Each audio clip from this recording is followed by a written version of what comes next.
Кто заботится о времени, это примерно займет 10, 15, 20, 40 минут, не знаю. Посмотрим, как глубоко мы зайдем. Но я думаю, что пора начинать.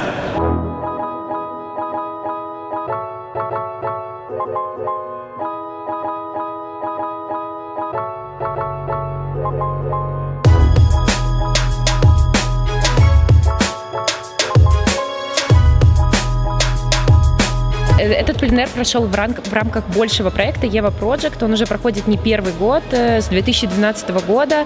И это выставки и пленэры, которые объединяют в одном пространстве экологов и художников и помогают созданию этого рефлексивного поля, включению новых художественных медиа тоже в проблематику экологическую. В этом году мы выбрали темой воду, в том числе потому, что у нас были партнеры Coalition Clean Baltic.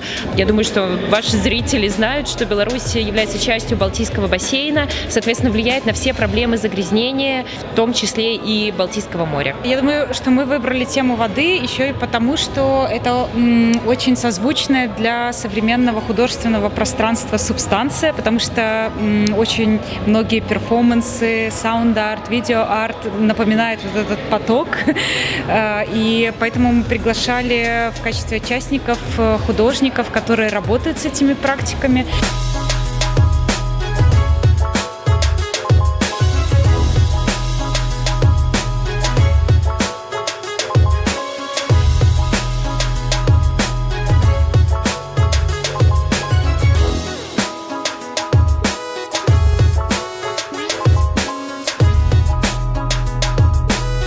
Вода – это и часть меня тоже, и в этом проекте представлены и мои переживания. Это можно увидеть по тексту, потому что я это переживаю, но также то, как я представляла переживания воды. Я розважав над некими візуальними образами води, яким чином їх репрезентує наш техногенний світ і культура. І у мене в образ води такой сусветный прогоняется просто про фильтр Instagram, которые обозначены и называются городами.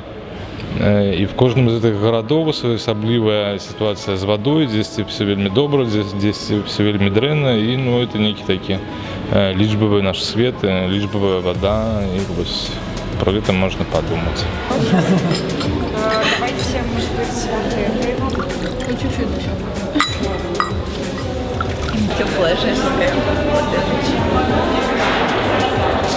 Вот это вода из бара, из фильтра. Да, которая всем показалась холодненькая, сладенькой и животворящей. Привычная. Да. Вот это вода из золотого источника, там километров 8 от хутора Балдук. Он такой очень мощный, там прямо он бьет снизу прям таким фонтаном.